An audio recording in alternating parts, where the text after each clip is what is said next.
Ladies and gentlemen, Saryon Michael White is about to come on and rock the house, unlock the flow of intuition and divine guidance. We're going to go deep in this conversation. Before that, though, I want to share with you about the sponsor message. If you're an entrepreneur, high achiever, visionary, influencer, you want to get your message out there in a bigger way, you want to dial in your purpose, know who you are, know what you're here for, you want to expand your presence, be here in the moment, that presence. You want to ignite your platform, get your message out to the world, send me a message. I have various coaching programs, masterminds to help people do that. Chris@beyourgps.com, or find me on Facebook and message me there, or other social media. Looking forward to talking to you. Next up is the iTunes review of the week. This week it's by Esperant. Esperant says, amazing. I appreciate everything that is expressed and conveyed when I listen to Becoming Your Greatest Possible Self with Chris Burns. It helps me to go a step forward towards greater success and a path of enlightenment. Thank you so much, Esperant. I appreciate you.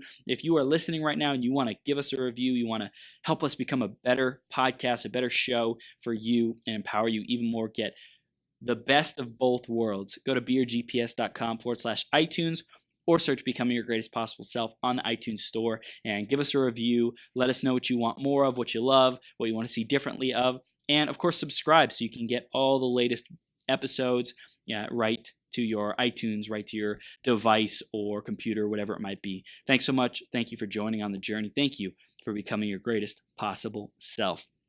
I'm going to introduce Saryon in just a second here. Before that, though, grab a piece of paper, grab a pen, be ready to take notes, because there's going to be some wisdom, there's going to be some experiential gold dropped on you, and this is going to be an incredible conversation, awakening, enlivening, and enlightening. So make sure you stay tuned and stay all the way through till the end, because you never know what one idea can transform the rest of your life. Let's introduce him, and then we'll bring him on the screen. Saryon is a channel, an international speaker, and author of the new spiritual adventure story, Roya Sands, and the Bridge Between Worlds.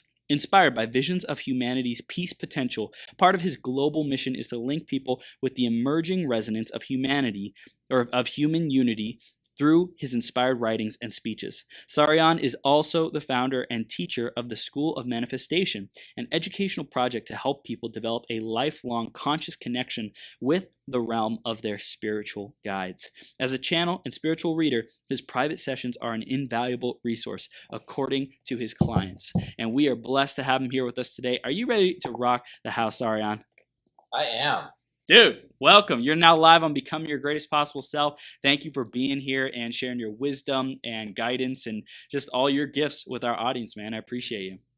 Yeah, thanks. It's great to be here. I'm ready to rock the house. Awesome, awesome. So we're going to dive right into the theme of the day, which is master your purpose. And how would this concept show up for you? How do you relate to this master your purpose concept? Well, I think that mastering your purpose for me has a lot to do with self-purification, because it's like my master taught me, an apple seed doesn't need to be, told how to become an apple tree. All of the instructions are there in the seed. And so we have the seed of our potential inside of us, and it naturally will blossom and come out if you just clear out all the junk, so we have to clear out all the stuff that's not really who we really truly are.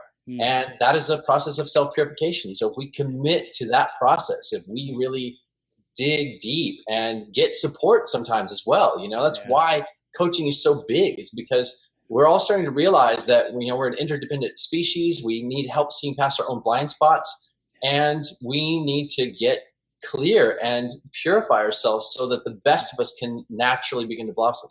Yeah, I love that. I love this word purify, because for me, I grew up with a context of it, of like the church and religion purity, that I was impure and it was like morally bad to be that, right? And recently I've really developed this new relationship with being a pure being a pure channel of love, of light, of possibility, and that I don't need all the impurities. I don't need to hang on to those. That's not a part of my design, so to speak. So I can just release those and let them go and stand in my purity, and that's who I am. It's not weird, it's not strange. It's like, that's who I am. That's how I was born. That's how I was, designed.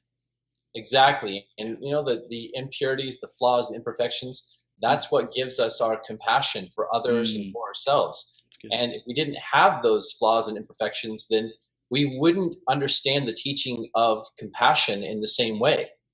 Our compassion is being enhanced by being human because of these things. Yeah, this is gold. Gold, gold, gold. I love it. It's a great, great conversation starter. So let's dive in a little bit more into the book that you just released, how you support your clients, being a channel. Tell us more about that, man. Yeah, well, actually, I have a copy of it right here. This is Roya Sands and the Bridge Between Worlds, and Awesome. kind of hard to see with the light reflecting on it. But anyways, this book, it's interesting. What I've been coming to recently is, how do I explain this? And I tell Mm, people that some people get called to write fiction because it's their passion, it's their hobby. Some mm, people do it because they, want to make money. They want to do it as a career. And for me, it really came about as a calling. And I just never thought that I was going to do something like this. But mm, after many years of channeling all of this really profound information behind the scenes, mm, I was given a blueprint for this book. And the characters just started showing up in my dreams and my visions. And I started getting downloads. And I saw that this was going to be a book. It was eventually going to be turned into a series of films. This is book 1 of 4. And I just dove in and started having the time of my life, just writing for these characters and feeling how there was a way to convey some of this really advanced information in a mm. fun and entertaining way that could impact a lot of lives. That's incredible, man. I love it. I love it. And how does that connect with your channeling journey yourself? In your own spiritual development. Well, channeling is something I use in everyday life, and it's a really big part of pretty much everything. I channel for my clients quite a lot in almost all of the sessions that I do with people, even if it's more of like a coaching style session. Mhm. I'm still getting messages from our team of guides that are being channeled through in a conscious way. And then I often will go into more of a meditative place and bring in a specific guide that might want to come through and speak to somebody. I do a lot of introductions. I introduce people to their spiritual guides, and it's a lot of fun because I actually will get the names of the guides and descriptions of what kinds of guides these are and how to work with them. And that is a way of kind of connecting people in with their invisible team to help them with their process of achieving their goals and their dreams and working through the healing that they need to work through. So it's a lot of fun to bring guides into a coaching process. It's a unique kind of hybrid session that I do quite a lot of times because I have a lot of training in terms of giving people advice and coaching and supporting people. And then the channeling piece just adds an extra dimension to that. That's awesome. So there's that. And then I'm using channeling for writing books, both fiction and nonfiction. I'm sometimes channeling meditations and processes that I create recordings for that become part of the School of Manifestation. I channel live monthly through a call that I do for my subscribers. And actually just today, I started getting the blueprint for a whole new course that's going to be training with the Ascended Masters that's going to start to come through. And so the masters start to come in and they give me downloads and they have me meditate and focus on certain energies. And then eventually it just starts to unpack itself as the blueprint for a new course. And that's pretty much how most of them have happened. Wow, that's incredible, dude. This is amazing, and I want to dive into more of these principles in the book and what you really want to teach in that. Before that, though, I want to go back into your journey and talk about how did you get to where we are today? How did you discover your gifts? What was your journey and evolution like? Well, I knew that I wanted to be a channel from the time I was 17 years old. I read a book about it Wow. and I just knew this is my calling. I had my very first revelation at that age.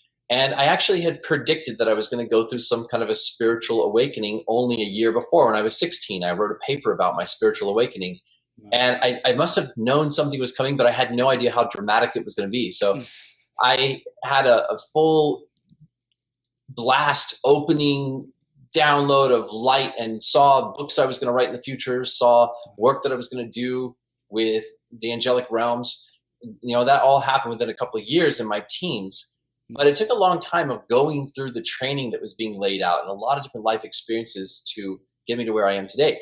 However, I want to give the short and sweet version about how people can really understand their own potential to awaken their spiritual gifts. The thing about channeling and traveling out of body and experiencing these really extraordinary human potentials, you don't have to like know how to do it before you start having those experiences. You Hmm. kind of learn while you are experiencing it.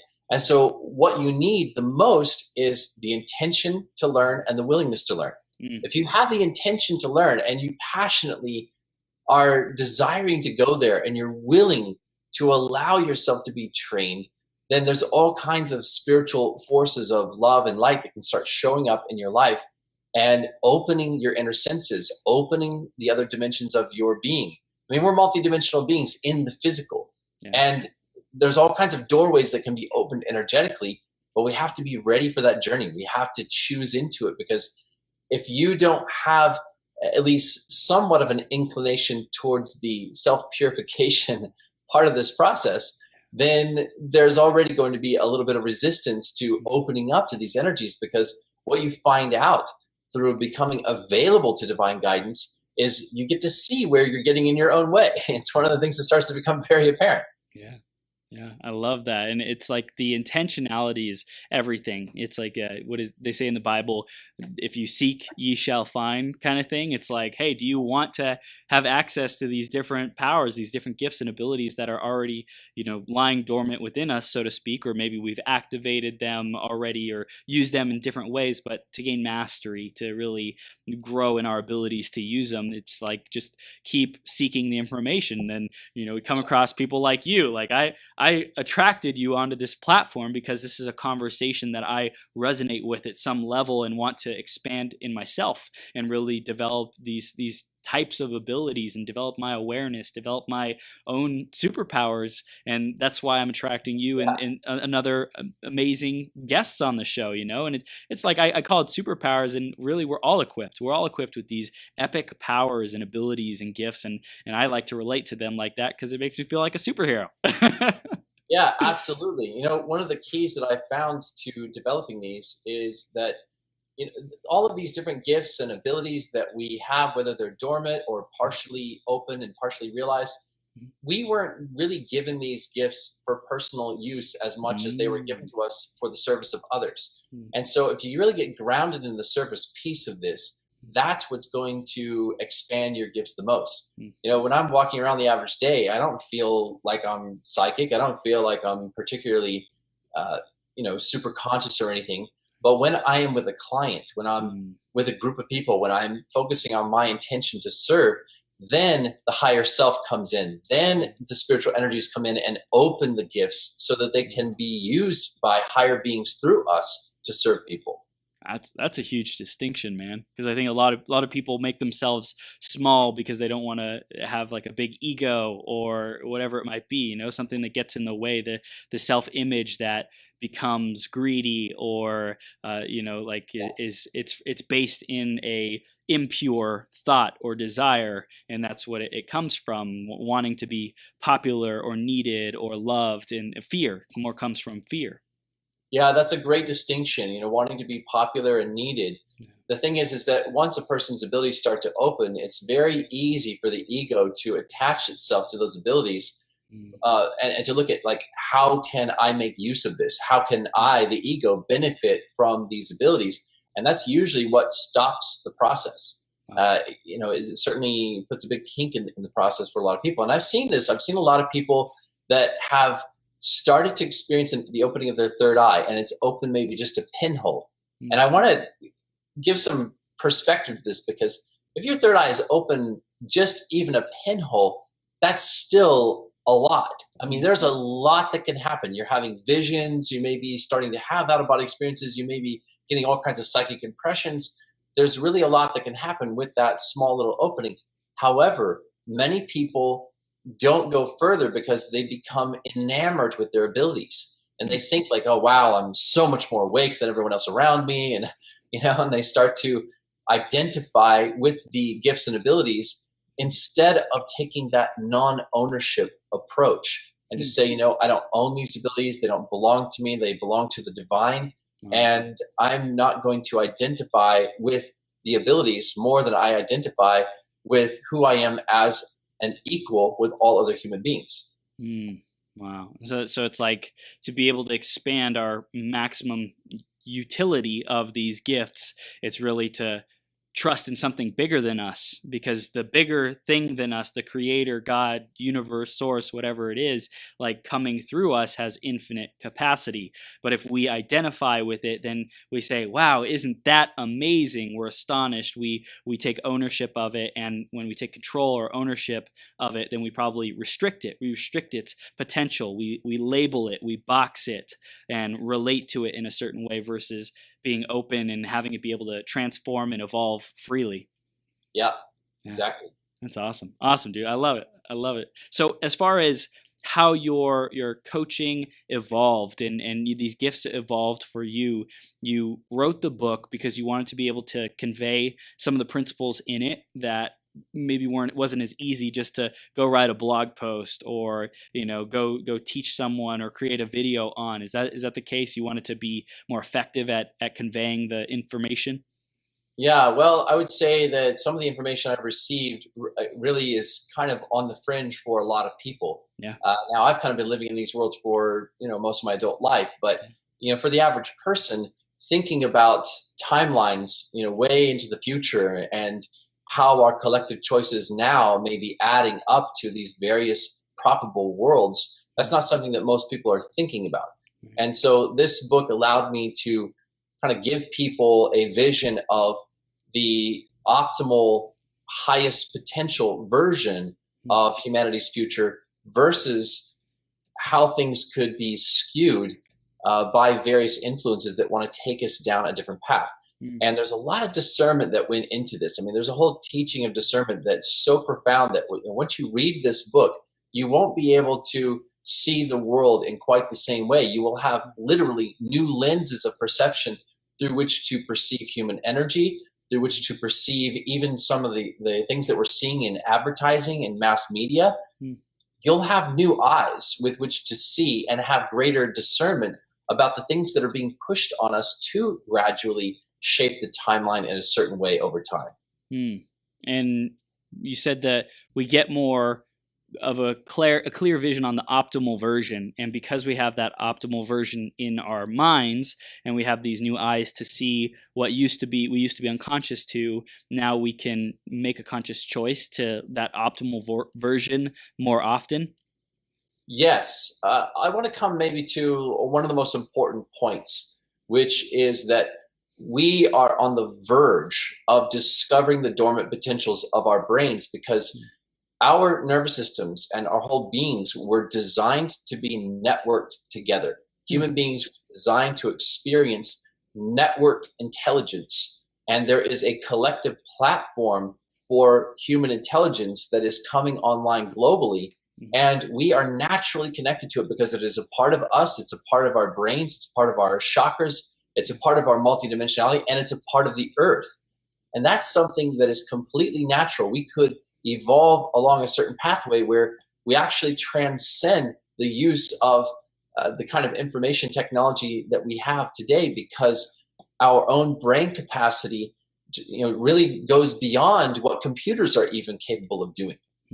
However, we are also at this very crucial point in human history where there are technologies that could be introduced that could trick people into thinking that we need technology to be able to get to that higher level. And that it's almost like what you were saying earlier about when you take ownership of the gifts, then you don't open yourself up to receive the bigger gifts, Yes. Yeah. Yeah, so it's like technology is a gift, but if we become enamored or attached to it, then it could stunt people's growth from tapping into their greater gifts. That's exactly right, and it's kind of something we have to watch out for. Our growth being stunted by technology.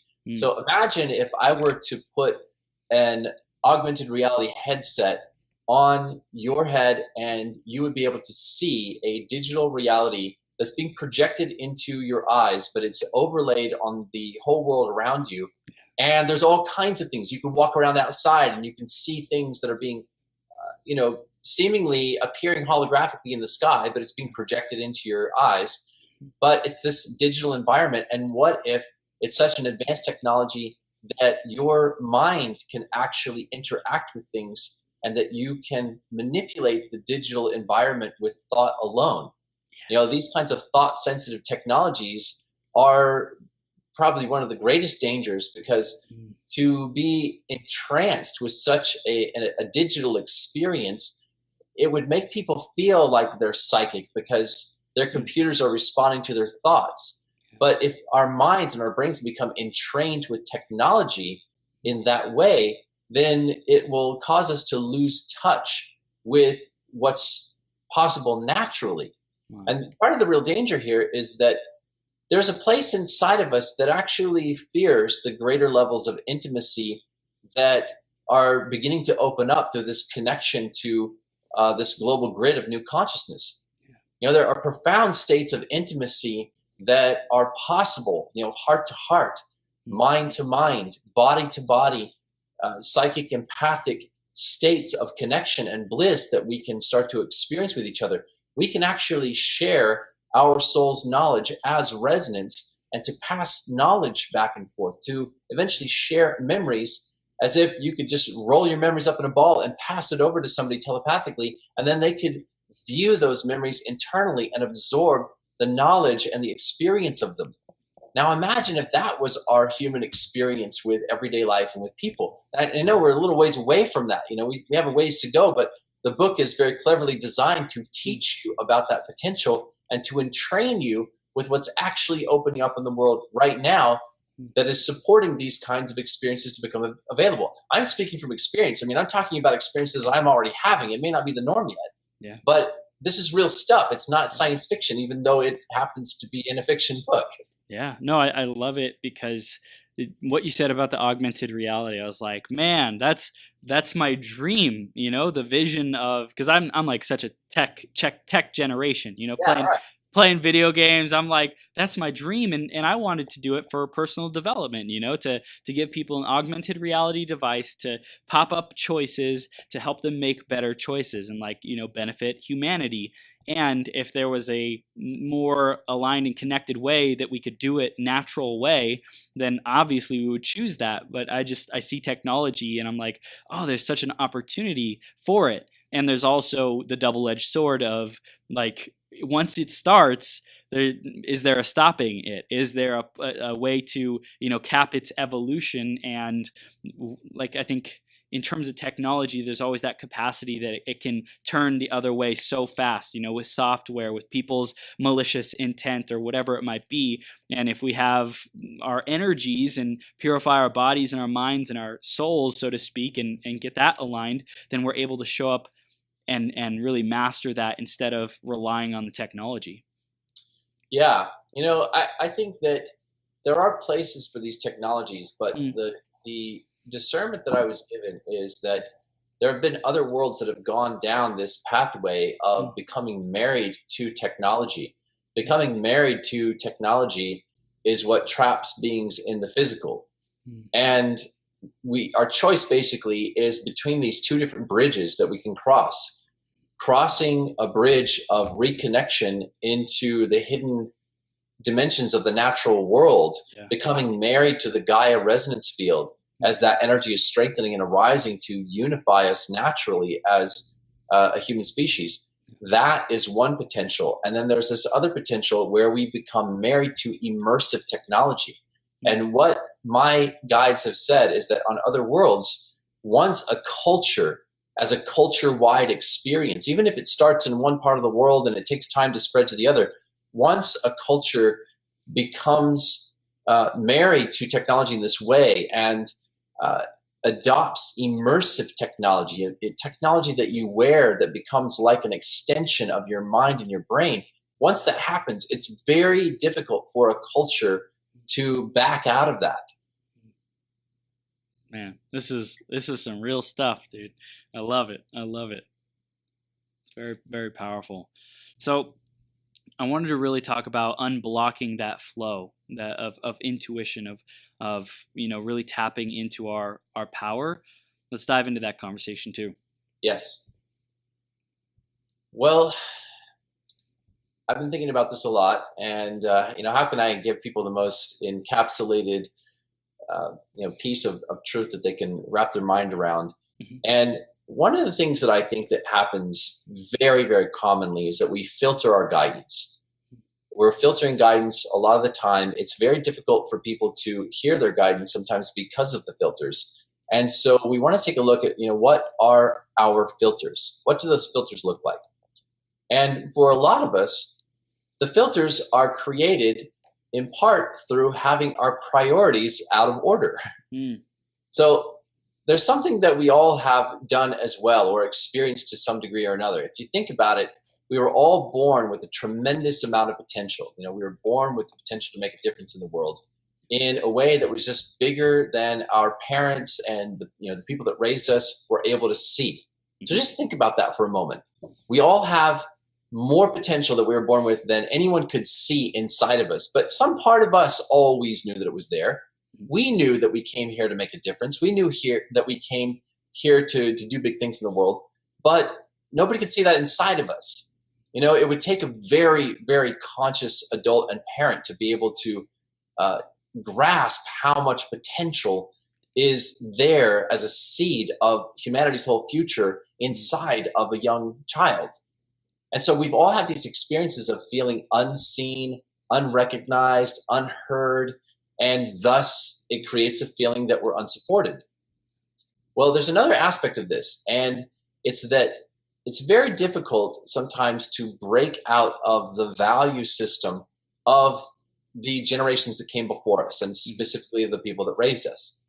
So if you were raised with parents that had a lot of poverty consciousness, it's going to be a lot harder to break free and to become more abundant and prosperous. It's going to be a bit of an uphill battle. And that's really, a lot of us. I mean, I've seen some people that have come from parents that have more of an abundance mindset, and they don't struggle as much with that particular piece. Now, they may have other struggles, but just not that particular one. But a lot of us have this one where we have to break out of the old value system, where we were raised by people that couldn't see the value of the potentials inside of us. And so we're faced with having to recognize those ourselves. So what happens is at a certain point in life, you really want to go for your dreams. You want to go for it big. You want to just grab the reins of that potential and really start to make some progress. And so when you start calling that forth, or rather you may allow your higher potential to start calling you forth, you start to become married to your potential, then you inevitably will run into some roadblocks. You'll run into those inner critical voices that tell you you're not worth it, you're not supported enough, you're not good enough, you're not going to be able to rise to the occasion, because you're running into that experience of not being seen, not being heard, not being recognized for this great potential inside of you. And so one of the things that people do in the face of those inner obstacles is that they will choose a lesser role. They will create a lesser role for themselves. They will assign themselves a role in life, in relationships, in different ways where they feel like they're contributing in some way. They can feel their value in relationship to perhaps what they're doing and who they're helping or whatever. But it's a way of kind of choosing out of the bigger dream that you fear that you're not good enough to do, or you fear that you don't have enough support to do it, or you're just not feeling your value. And so you accept something less. And that's where a lot of us create a bit of a filter around our guidance, because the guidance that wants to come through for all of us is guidance that supports us to manifest our highest blueprint.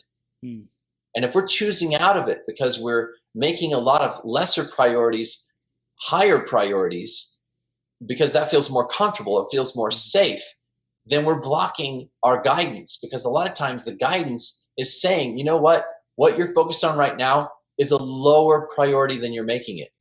I actually had this happen just earlier this year. I really got clear on what my priorities are. And I saw what my top priority was, what my second, what my third was. And then I saw that there were certain things that I was kind of investing some energy in because I thought, maybe this could be cool, maybe this could be interesting.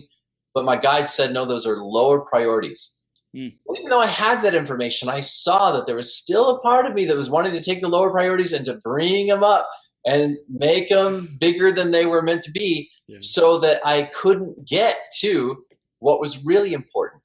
Wow.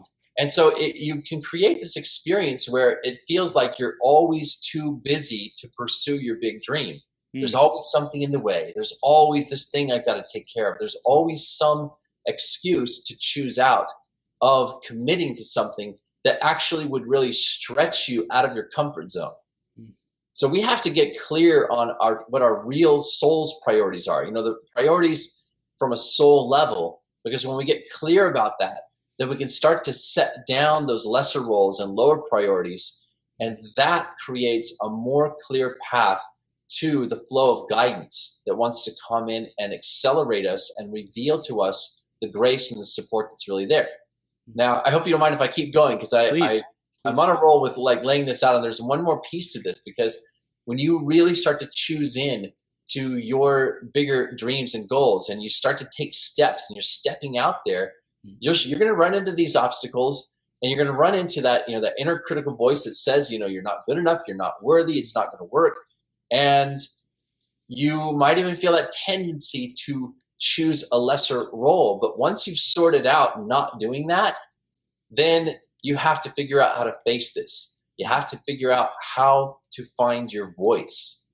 And I want to give people a really simple tool here. I always try to distill all of these different psychological processes that I go through down to the bare essence, so that somebody has a really good takeaway. And so what you can do is, when you feel that energy that feels like it's blocking you from moving forward, then you just face off with that energy and you say, I came here to make a difference in this world. And you claim that, and you own that, and you own that the universe supports you, because there are people that get it. There are many other forces all around you and inside of you and in your life, and you know, people willing to show up and support you on this path that will resonate with that aspect of your potential. Yeah. But if you're still cowering underneath the pressure of that critical voice that says you're never going to make it, you're never going to expand beyond this more limited container, then it's very easy to feel like you're still waiting for somebody to recognize you. You're still waiting for somebody to get who you are. Well, as long as you are giving that critical voice that says you're not good enough more power, you will keep attracting experiences where you feel small. But if you speak back to that critical voice and you say, I came here to make a difference in the world, get out of my way. I don't have time for your energy getting in the way. I am choosing into this wholeheartedly. And I trust that there are people that are willing to step up with me and to support me and that get what I'm here to do. We all have to do that to some degree, because, you know, we weren't born into a world that can see our potential so perfectly and clearly that, you know, it was always laid out before us that the support was going to be there. That's so good. I love this. We covered some really, really great stuff there. So first off was the priorities, right? Are we prioritizing something that is keeping us comfortable, that's keeping us safe, that's not expanding us into our greatness more than what we could be doing? And that's super important to be clear on that. And then I heard you mention like breaking out of that old value system, because that's like that was something that feeds the priorities, and we got to choose a new priority. And if it's difficult, if we're blocked, then when we experience that blocked energy, we can literally just face it head on. And I love what you said. I came here to make a difference in this world, and take a freaking stand, you know, say, get out of my way. I'm the creator. I know that I'm divinely supported and guided and protected. I'm going for it. And then go take action. Yeah, say it, you know, say it out loud, say it telepathically, say it to that voice inside your head that says you're not good enough. You know, say it to the world, you know, and really claim that that's who you are, that's who you came here to be. And even if you have felt unrecognized, unseen, unheard, a lot of times that experience is just the memory of our childhood, where we felt unseen, unrecognized, unheard, and we're still carrying some of that with us. But you can burn through it, you know, and really just burn it up and transmute it with, you know, just a simple statement like that. You just have to declare it and claim that. Damn. This is good, dude. I feel like you're speaking to my soul right now, Saryon. Are you doing this on purpose? I am in resonance with you, and we are in a 1-1 vibration, my friend. Dude, I love it, man. Super, super powerful. This is greatness. This is activating, and I can tell, whoever you're with, you're there with them. You're connected with them. I feel it. You just like link up with them and their higher selves, and you're like, hey, what do they need to hear? What do they need? Yeah, well, when we have two people with similar passions about making change, it just amps things up. Yeah. I love some of the stuff you're saying. I actually want to read a little quick passage here Yeah. from the book itself that speaks directly to what we've been talking about. So this is it comes through as a message from the future that the character is reading in a book from the future that she's gotten a hold of. And it's giving her a teaching about her own potential. So it says, the light of the future is a calling that aligns you with the dimension of love. But when that calling comes, it takes courage, patience, and a commitment to face your fears in order to overcome the resistance to your potential. Doubt is not the sign that your greatest potential is merely an unrealistic dream. Dare to dream the impossible. When you feel doubt in the face of your calling, it's actually a sign of how great your potential really is. It is an invitation to let go of your limiting assumptions, as well as the way the world has taught you to underestimate your value. Embracing more of your potential involves continually learning to value yourself more than you did before. Step by step, you are entering a new kind of human experience, one in which you are being led intuitively by your potential. The calling of your potential will align you with opportunities to build confidence in your capacity to lead. It will be small at first, but will always challenge you to rise to the occasion. Believe in yourself. Believe in your ability to make a difference. Take the initiative. The invisible world will help you. Before you can balance the world from within yourself, you must first start with a smaller circle of influence. In time, your influence will grow, and so will your trust in your ability to lead. Wow. So that sounds like coaching advice, right? So there is a reason why that's in there, because this is so much more than a fiction book. I mean, this is a fiction book, a fiction story that's, the main character is a 16-and-a-half-year-old girl, and yet it's set in the real world. It has fantasy and sci-fi elements, but they're all grounded in the reality of what I believe is possible and even happening behind the scenes. Yeah. And the coaching that is in this book, the lessons, the insights that the characters are integrating with throughout the story are real. They represent part of a real path that accelerates you once you integrate with these insights. Wow. And I love how you're tapping into one of the most powerful ways to reach people, which is through story, right? Like human beings, like the fastest way to shift our subconscious is through metaphors and imagery and stories. And you're doing that with this book. Yes. That's rad, man. That's super cool. Super cool. I love it. So I want to dive in a little bit more to the manifestation, School of Manifestation. What inspired you to begin creating that? Yeah, well, it was interesting. I had just gotten downsized from my job. I was working in the IT field with a computer programmer, and I was kind of like a one-man tech support sales team for this programmer that was designing his own software for business management. And I was doing really well, and suddenly I was out of the job, and I was like, great, how am I going to pay rent at the end of the month? I was living in Southern California, it's kind of expensive to live down here, and I was unprepared. And I went for a walk one day, and I heard one of my guides, Saint Germain, say the word manifestation.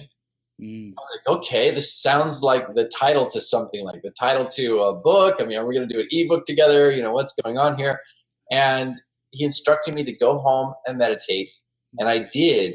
And one by one, these Ascended Master teachers came to me, and they wrote these messages through me that was an invitation for people to come and train with the Ascended Masters through me as a channel. I had never done anything like this before. I had been channeling for individuals, but I had never done it for a group as an online experience. So that was when the School of Manifestation was born. This was in 2013 when this started. And I have done, sometimes in the beginning it was like 3 courses in 1 year, and sometimes I've had multiple courses going on. But lately it has been, maybe once a year that I will channel a whole new course and process and lead a group through a process with the Ascended Masters. And what's always interesting about this is that I will actually go through an evolution in my consciousness first and actually live through the evolution that wants to be in the next course. And then once I have shifted in my consciousnness, then the teachings will start to come through for the group. And I'm actually in that process right now. As of a couple days ago, I was getting these seeds being planted, and then I thought, it feels like another course is coming in, and I meditated today, and I can feel myself in an evolutionary process where there are all these things getting sorted out and healed and aligned with a higher vibration. And probably in another day or so, I'm going to start getting the downloads for this new course. So it's always exciting when something like this happens, because there's a real evolution in consciousness that happens. Damn, that's awesome. So is it like you set the date for it, or is it like you experience it and then you're like, okay, now's the time, and then you set the date for the training and for the to channel the master guides? Well, usually it's very holographic and multidimensional, and so right now there's already a class in terms of simultaneous time, so that the people that are going to do this training, they are already as souls in class with me, with the Ascended Masters on the inner planes, in a higher realm. And so I kind of, in this process, am like the volunteer student that, at least in terms of the people that are participating in this process, I'm always the one that goes first and offers to model the process that the masters want to teach us. And so, probably on the inner planes, I'm like, going through it in front of the room and people are examining what's happening in my consciousness or something. But for me, it happens in a really accelerated way, and parts of it are nonverbal. But I go through these tests of initiation over a period of weeks, sometimes months, but usually it's very accelerated within a couple of weeks' time. And then it's like I'll start to get the downloads, and a date will be set. It usually starts very soon after the downloads start coming, and it'll go on for a period of weeks or months. And this process that I'm about to start doing for people is going to be, I think, probably a 3-month process. We'll see. It's different every time, so we'll see. That's amazing. I love it. Mystery school, so there's always, the masters joke that this is a mystery school training, so there's always going to be a little bit of mystery as to what's going to happen. And you also mentioned that you worked with computers and technology, and that's a very like logical side of things, and kind of 3D, so to speak. And I'm curious, how does planning for things and having a vision more of like long term, and also being tapped into this guidance that can come at any moment, how do you balance those two, and like long-term planning and thinking, and the momentary, here's my next step kind of thing? Well, I think it does pay to be very integrated with technology.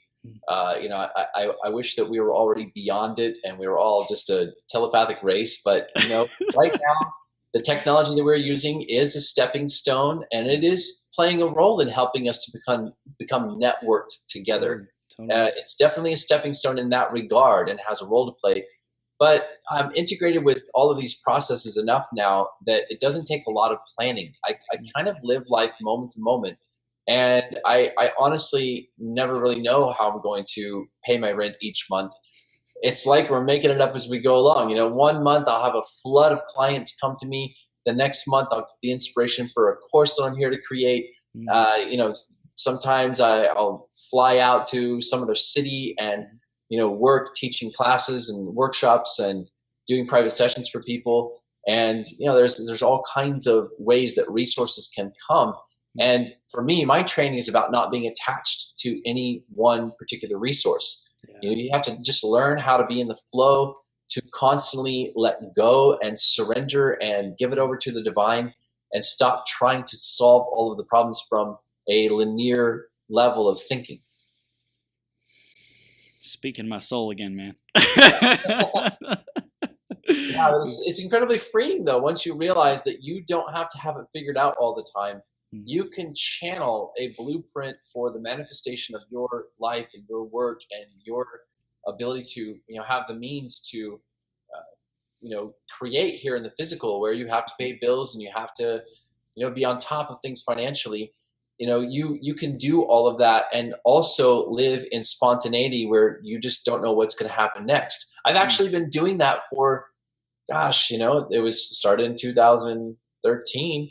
So it was 2019. So I've been living 6 years into this experience of not knowing what I'm going to do next and constantly just surrendering to a revealing of what wants to happen. And I always just let go of, where the money's going to come from and, what it's going to look like. And I just play. Yeah, that's super important. Play is such a freeing word, like just to be at play. I bring childlike wonder and curiosity and play into like everything I do to create that experience, to be the creator of my reality rather than just grinding away, Yeah. It's amazing, man. So is there any final pieces of wisdom that you really wanted to get to about unblocking our guidance, our intuition, channeling, communicating with our masters? Anything you feel is really important for us? Yes. One of the most important things I feel is giving space for attunement when it comes to working with spiritual guides. And this is what a lot of people miss. A lot of people that haven't experienced a really big opening yet and are, saying, I don't know how to hear my guides. I don't hear them. I don't see them. I don't even know if anyone's there, or I feel blocked.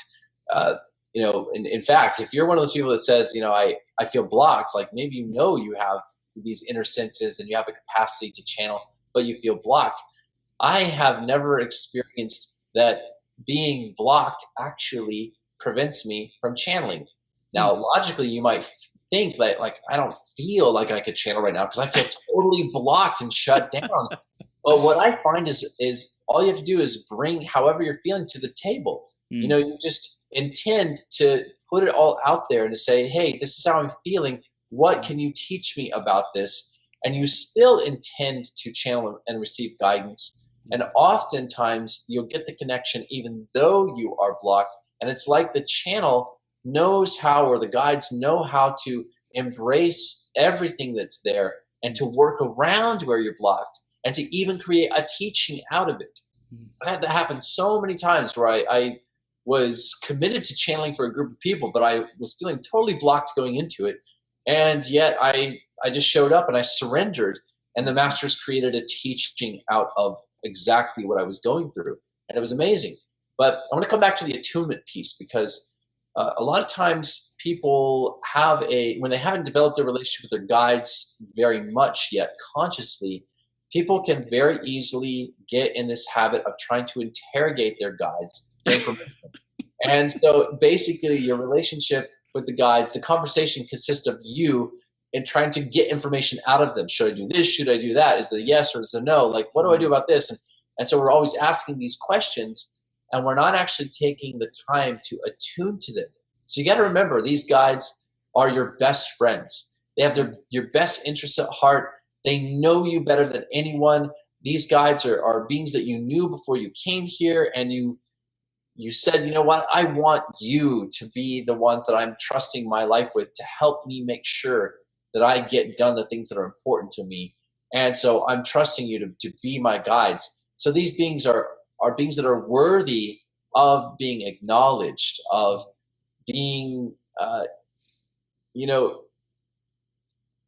in the field of your gratitude. So it's always good to start with some gratitude. Maybe you don't know who's there or how many of them or who they are and how they can work with you. But if you start with just giving thanks, say, I don't know who's there, but I just want to say thank you for being there. And I want to have some real me time with you and to just be with you. And so if we create that space to allow a blending to take place, to allow them to embrace us energetically, then we get our attunement to them, and it gets a lot easier to feel the flow of guidance opening up. This is good. This is good because I've wanted to connect more spiritually and go hiking, go to nature, go to places where I am more available to my guides and to, Yeah. my higher guidance. And I feel like I didn't I didn't surrender enough to like have them come through, or that intention of one-on-one time. Like the way you communicated it was just so powerful and real. It's like, hey, I don't know who's there, but I want some more one-on-one time. Thank you. Thank you for all the guidance. Thank you for everything you do. And I want some one-on-one time. I want to connect with you. I want to experience you. Yes, and get reacquainted. Mm, Let's go for yeah. a walk together. Let's have a meal together. Let's go sit on the grass. Let's Mm, let's have a meditation together. Let's just chill mm, and take the pressure off of trying to figure things out, and just see if we can build some rapport through giving gratitude to the guides, and then allowing yourself to receive the reflection of their gratitude back for you. So mm, there's a whole process that I teach. I mean, I teach people how to channel their guides. I'm giving you just a couple little tidbits of a much much bigger journey and process, but it's so important to create some space for building the rapport and allowing them to blend energies with you. You don't need to know how to channel your guides. Your guides know how to channel you. mm, You just have to allow them space to blend energies with you and attune you to them by allowing. And if you do the allowing, if you create the space for it, they'll start to feel some energy shifting. You'll start to feel a rapport that is opening up. mm. And then you can start to allow some messages to come to you that may not exactly answer the questions in the way that you're framing them, and yet it'll give you exactly what you need to know. Mm, mm. Can't be attached. You just gotta receive. Right, right. This is one of the things I tell people is like a lot of times we're asking our guides, should I go left or should I go right? And we're just like trying to hammer the answers out of them. Mm, And if we would let go of trying to figure out is it left or is it right, then might not filter the guidance that wants to come in and say, you know what, let go of both of those. You need to turn around and walk the other way entirely. it's you good. know? It's good. It's good. And I think that there's a trust that can be expressed, that I know you're going to guide me. I know you got my back. I know, like, this is all working out. The message is coming at the perfect time. And I allow myself to receive that. And you could just like affirm that rather than pressuring them to do something. It's not so much about making them do something, in my opinion, and correct me if I'm wrong, but like it's more about declaring, here's my commitment, here's what I'm creating in our relationship and how we can do this together. Yeah, Yeah. absolutely. Yeah. Awesome, man. So we covered a lot. Any final thoughts that you really want to just drive home, recap on any of the points that we touched? This is gold, Saryon. I love it. Love the conversation. Well, because we were getting into the technology piece and the two bridges that represent two timelines, the Hmm. ancient bridge into the natural world, where we become married to the earth versus becoming married to immersive technology. I want to read this one passage that was channeled through for the book. And it's just a little paragraph here that really encapsulates so much of the message of the book regarding these things. Okay. So this is coming from some high-level spiritual guides that are speaking to the characters, and they say, "We have great concern about the crossroads that you have now reached as a civilization. The breakthroughs you can potentially make in consciousness can guide the evolution of technology and define its role. But you must be careful not to make technology so important that it defines the evolution of the human brain. Other worlds have gone down that path and have lost a great deal of their creative and spiritual potential.